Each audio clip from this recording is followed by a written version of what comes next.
Let's talk a little BYU football now and the safeties position for the Cougars, because I think this is a position group that's going to be very critical, just keeping BYU in games. And the nice part is, if you're a BYU football fan, on the back end of BYU's defense right now, you have got an absolutely loaded position group. Ed Lamb is the position group coach for the safeties group.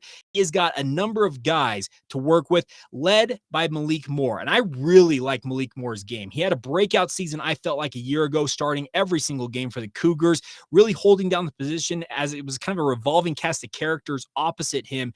But I really like what he did. He ended up with 32 total tackles, 3 interceptions, also 3 pass breakups for the season. And Malik really has grown into this position. He's got decent size, not necessarily prototypical size for a safety. They list him at 6'1", 190 pounds. So it's not necessarily he's the biggest safety out there, but what he lacks in maybe overall girth and the ability to go downhill and hit a guy, what I love about it is he's absolutely capable of being kind of the quarterback for BYU's defense on that back end. He's barking out the coverage calls. He's making sure guys in the right position. He's taken on a leadership role, and that's what you need from him. He is a red shirt, if I'm not mistaken. He's a senior, officially a senior this year. So this is his final go-around for BYU. I fully expect, should he stay healthy, he'll probably get a look at the NFL level. I'm not necessarily convinced he'll be an NFL draft pick, but if he has one of those ultra-productive seasons, I could see him getting a camp invite from an NFL team to kick the tires on him, and who knows what you can do at that point. Now, the bigger question will be, who is going to be the quote-unquote opposite starter of him? Last year, going into the season, I thought it was going to be Chaz Ayu. Then the injury bug struck BYU at linebacker. Chaz was moved into a hybrid linebacker role, actually middle linebacker for a little bit of time there for BYU, and he is stuck with that linebacker position. He is going to be playing that flash position, which is more of a hybrid safety linebacker role. So who is going to play the other safety, true safety job, the strong safety position, I guess is what I would term it, because I think Malik Moore is more of the free safety type.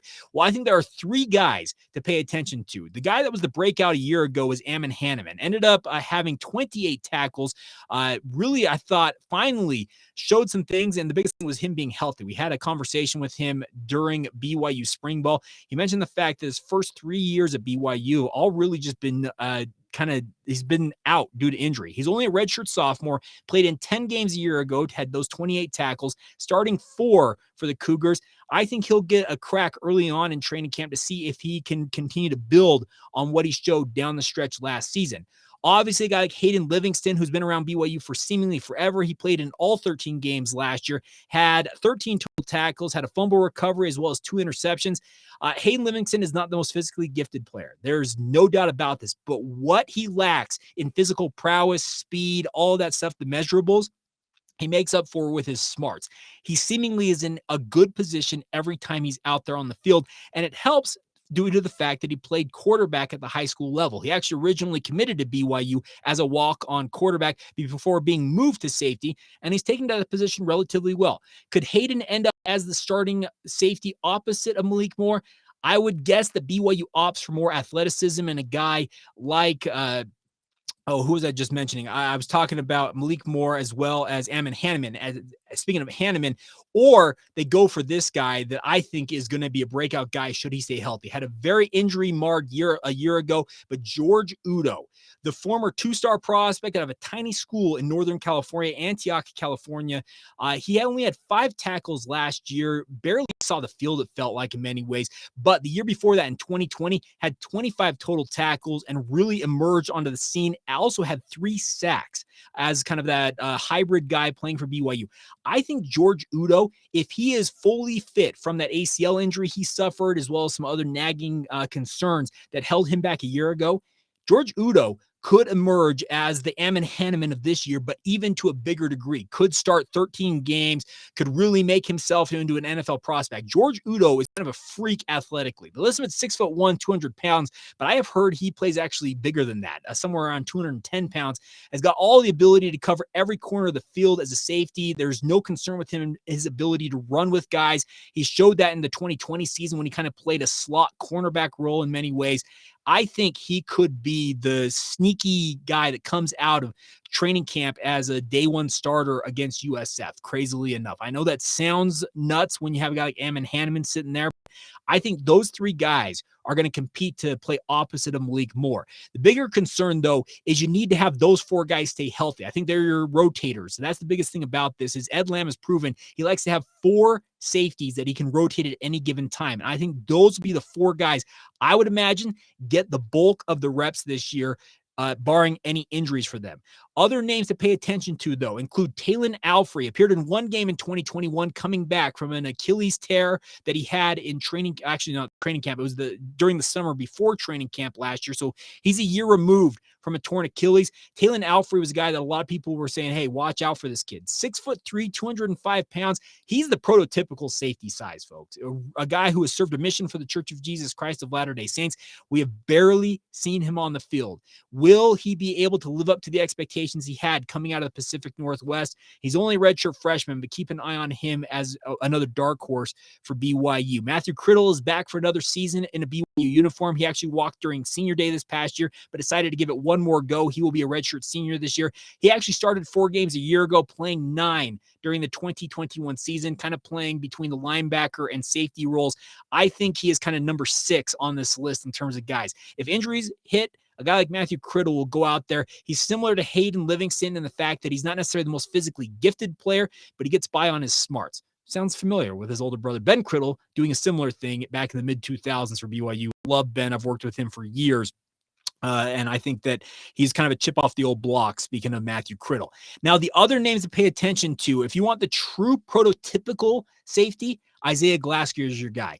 6'5", and all of 6'5", folks. I called high school games that he played in at Bingham High School. He is 6'5", 210 pounds. And if he truly has the range that people envision him having, I actually thought he was a better wide receiver prospect than he was a defensive back, but BYU brought him in as a defensive back. 6'5", 205 pounds. We're talking if he lives up to his potential, we're talking the next Andrew Rich type guy, a guy who could end up maybe weighing 220 pounds when all is said and done, but the ability to cover every corner of the field as a safety.